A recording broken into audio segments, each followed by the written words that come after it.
coup, on se retrouve dimanche matin, juste avant la course. Là, il est actuellement 7h54, je suis levé depuis à peu près 20 minutes. Là, je suis encore à jeun. Je pense que je vais manger un truc très léger vu que c'est une distance courte, 10 km. Ça va être assez agressif pour le corps, ça va être assez rapide.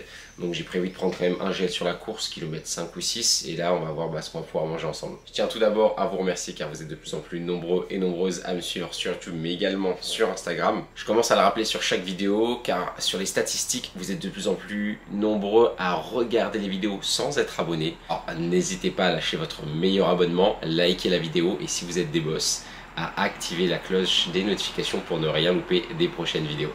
Je vous avais annoncé dans les précédentes vidéos, l'objectif de ce début d'année, c'est d'arriver fort sur mon semi-marathon sur parcours Ironman. L'objectif, c'est d'arriver à placer une belle course à pied juste après 90 km de vélo. Et ça aura lieu le 25 juin à Nice. Sur ma dernière vidéo, je vous ai embarqué avec moi pendant 4 jours à Nice pour mon premier stage d'entraînement. Déjà de nombreux retours sur Instagram et sur YouTube. Alors si ce type de vidéo vous intéresse, n'hésitez pas à aller checker. Je pense que ce matin, je vais effectuer une petite pesée pour voir où j'en suis au niveau du poids. Ça serait intéressant quand même de voir mon poids après la course.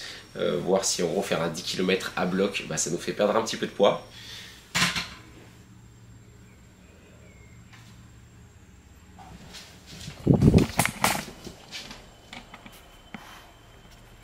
Là, je suis vraiment heureux. J'avais commencé le challenge à peu près à 81 kg. Là, on vient de passer sous les 79. Ça fait plaisir. Du coup, l'objectif était d'arriver proche des 75 kg pour l'Ironman de Nice, qui a eu lieu du coup 5 semaines après le début du challenge. Donc là, passé sous les 79, là, j'ai été vraiment surpris. Surtout qu'hier, je me suis pris pour ceux qui connaissent la péri, American Breakfast, des pancakes, du sirop d'érable, un petit peu de chicken, un peu d'œuf, un peu de pommes de terre, bref, je me suis blindé un petit peu en matinée. Mais en vrai, c'était mon seul repas de la journée et le soir, vous l'avez vu en story, je pense, du riz et du poulet. On va afficher, tac, 78,9. Même si on n'est pas réellement lundi, on est dimanche, en gros, je comptabilise ça pour lundi. On attaque la 4e semaine et après, il faudra essayer de se rapprocher de ça. Mais déjà, par rapport au départ, on est plutôt pas mal. Il va falloir qu'on parle de quelque chose d'important, d'essentiel également, c'est le sommeil. Et je vous l'avais partagé sur ces 2 dernières semaines. Et regardez-moi ça, 5 heures, 5 heures, 4 heures.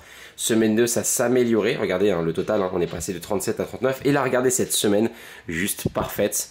8h, 7h, 7h, 6h30, ça redescend, mais ça remonte. Et là, aujourd'hui, on était sur la dernière nuit de sommeil à 7h30. Du coup, on va faire le calcul, hop, pour la semaine. On est sur du 8h, 7h15. Du coup, 8h plus 7h15 plus rien à voir. J'ai réussi 49. Regardez, 39. J'ai réussi à ajouter 10 heures de sommeil. Ça explique totalement pourquoi je me sentais en forme dès jeudi, vendredi. Je pense également que c'est le week-end de 4 jours à Nice qui m'a bien éteint, on va utiliser le terme. Je suis revenu lundi, j'ai vraiment placé ma meilleure nuit de sommeil, 8 à 9 heures. Comme je vous l'ai dit en début de vidéo, c'est une course loisir. L'objectif, ça va être de tester les chaussures. En parlant de chaussures, j'ai reçu de la part de Puma plusieurs gammes de chaussures running, que ce soit sur route, endurance ou autre. Et aujourd'hui, on va courir avec celle-ci, la Nitro Elite. On va voir ce que ça donne. Le design est vraiment original. Je l'ai quand même testé une seule fois. C'était il y a 2 semaines sur un footing de récup pour tester un petit peu les frottements. Honnêtement, pas de frottement. Il n'y a plus qu'à tester ça sur la course des 10 km. C'est parti.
Du coup, on se retrouve 2 jours, mardi 13 juin, après la course. On va pouvoir discuter et donc débriefer de cette course. Je ne sais pas si vous validez la coupe de cheveux. On a rafraîchi un petit peu tout ça pour l'été. L'objectif, ça sera de se coiffer d'ici les prochains jours. Comment résumer cette course en un seul mot? Je dirais contre-performance. J'étais pas forcément sur un gros pic de forme, j'ai placé une belle semaine niveau sommeil. J'ai réussi également à faire attention à mon alimentation et globalement, lorsqu'on ne se prépare pas spécifiquement pour une course en particulier, pas de surprise. Comme je vous l'avais dit en début de vidéo, c'était une course loisir. L'objectif était de tester un petit peu les chaussures, la forme du moment. Et oui, à savoir sur mon 10 km de février, j'avais réalisé ma meilleure performance sous les 39 minutes, 38,55 de mémoire. Et là, c'était bien parti. Sur les 5 premiers kilomètres, j'ai réussi à tenir une grosse allure. Je suis passé au kilomètre 5 aux alentours des 19 minutes, 19,03, ce qui annonçait du bon pour la suite. Sauf que la réalité des choses a été légèrement différente. Je vous pose rapidement le contexte. Première chose, je suis arrivé avec des chaussures de course que je n'ai pas eu l'occasion de tester auparavant. Grosse erreur, mais point positif, pas de frottement et un super confort. Donc ça, on peut le mettre de côté. Deuxième chose, pas d'échauffement avant la course. Je suis arrivé 5 minutes avant le départ de la course. Autant vous dire que dans les transports, il y avait du stress. J'ai couru jusqu'à la ligne de départ.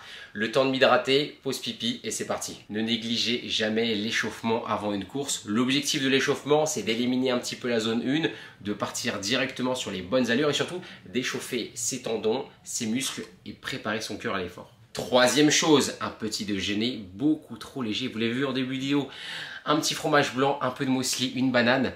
Il aurait fallu manger un peu plus et surtout un peu plus tôt. Car au kilomètre 6, j'ai commencé à avoir un petit souci de digestion, très léger, mais ça ne m'a pas forcément aidé dans ma performance. Quatrième chose, il faisait très chaud. Départ à 9h30, je vais dire en ressenti 30 degrés. J'étais asphyxié dès le kilomètre 4, sous l'eau comme on dit, et il n'y avait que 2 ravitaillements. Autant vous dire que le petit gobelet d'eau, on en glisse la moitié sur le côté et le peu restant ne suffisait pas. Enfin bref, plein de paramètres. L'objectif est d'apprendre de ses erreurs. La grosse échéance de l'année, vous le savez déjà, je vous l'ai répété de nombreuses fois, c'est en décembre à Valence. L'objectif sera de passer sous la barre des 3 heures. Je rappelle que pour mon premier marathon qui a eu lieu en décembre 2022, j'ai réalisé la performance de 3 heures et 9 minutes avec un poids estimé entre 77 et 78 kg. C'est mon poids actuel. L'objectif sera donc de prendre un peu plus de muscle, réduire la masse grasse et progressivement se rapprocher des 75 le jour J.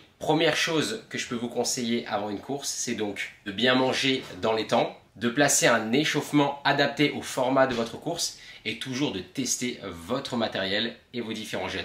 La quatrième chose à la limite qui me semble quand même indispensable, c'est d'étudier bien le parcours, les zones de ravitaillement qui vous permettront d'arriver serein le jour J. L'objectif est donc de repartir à l'entraînement. J'espère en tout cas que ce type de vidéo assez courte format vlog vous permet de prendre un peu d'avance sur vos prochaines courses. Je vais profiter de ce beau temps pour sortir et aller m'entraîner à la salle pour faire le haut du corps. Pour moi, en début de semaine, c'est toujours séance haut du corps. J'essaierai prochainement de vous partager éventuellement mes séances d'entraînement axées musculation, mobilité ou entraînement adapté à la course à pied.